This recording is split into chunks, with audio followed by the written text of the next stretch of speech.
महाराष्ट्र में विधानसभा चुनाव की उल्टी गिनती चालू और इसी साल अक्टूबर में विधानसभा चुनाव होना है, जिसे लेकर पार्टियों की तैयारियां जबरदस्त चल रही हैं। अब चुनाव से पहले बीजेपी गठबंधन और महाविकास अघाड़ी के बीच वार पलटवार तो चल रहा है, लेकिन महाविकास अघाड़ी के अंदर तो हंगामा और ज्यादा चल रहा है। और अब हालात ये है कि उद्धव ठाकरे ने कुछ ऐसा कर लिया है, बचपने में कुछ ऐसा फैसला ले लिया, तुनक मिजाजी में कुछ ऐसा कर दिया है कि अपने पैरों पर कुल्हाड़ी मार लिया, यहाँ तक कि बच्चों की तरह नाराज हो गए। और इससे भी बड़ी बात, अकेले चुनाव लड़ने का ऐलान कर दिया, शर्तें ही ऐसी कर दी। तो क्या हुआ ऐसा? क्या वाकई में नाना पटोले के तेवरों से घबरा गए उद्धव ठाकरे? सब कुछ आपको दिखाते हैं, बताते हैं। आप भी वीडियो को शेयर करें और कमेंट बॉक्स में अपनी राय जरूर दें।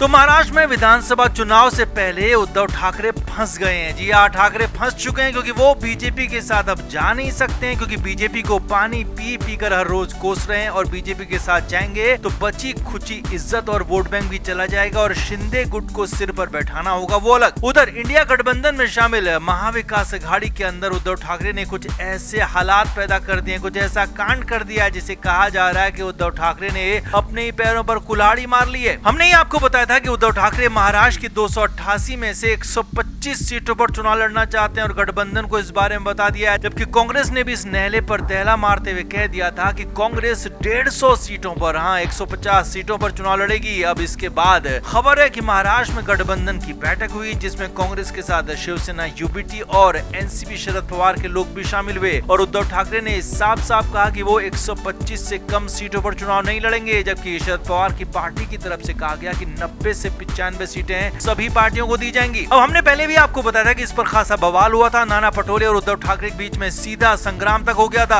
अब खबर है कि नाना पटोले के साथ ये मीटिंग तो खत्म हो गई थी, लेकिन अब उद्धव ठाकरे ने एक संदेशा नाना पटोले और कांग्रेस को भिजवाया है और उसमें साफ साफ कह दिया है कि वो अकेले चुनाव लड़ने जा रहे हैं। जी हाँ, अपने तुनक मिजाजी के लिए जाने जाने वाले उद्धव ठाकरे ने यहाँ पर एक और फैसला जल्दबाजी में ले लिया है। साफ साफ संदेश में लिख दिया है कि अगर उन्हें 125 सीटें नहीं दी गई तो वो किसी और से बात तक नहीं करेंगे, सीधे सीधे अकेले चुनाव लड़ने के लिए कूद जाएंगे और सभी 288 सीटों पर चुनाव लड़ेंगे। और इस बात की जिम्मेदार कांग्रेस होगी कि गठबंधन टूट गया। अब चुनाव का ऐलान हुआ नहीं है, तारीखें आई नहीं है और फॉर्मली बातचीत भी नहीं हुई है। सीट शेयरिंग को लेकर कोई मीटिंग, कोई फॉर्मूला अभी तक बना नहीं है, लेकिन हमेशा जल्दबाजी में रहने वाले, हमेशा तुनक मिजाजी में फैसला लेने वाले उद्धव ठाकरे यहाँ भी तुनक गए और अकेले लड़ने का ऐलान कर दिया। अब उद्धव ठाकरे अकेले चुनाव लड़ते हैं तो उनके लिए क्या कंडीशन होगी वो आपको बता दें, क्योंकि ये सीधे सीधे पैरों पर कुल्हाड़ी मारने जैसा है, क्योंकि उनके हाथ में कुछ बचेगा नहीं। उद्धव ठाकरे बीजेपी के साथ किसी कीमत पर फिलहाल जा नहीं सकते और अकेले लड़ेंगे तो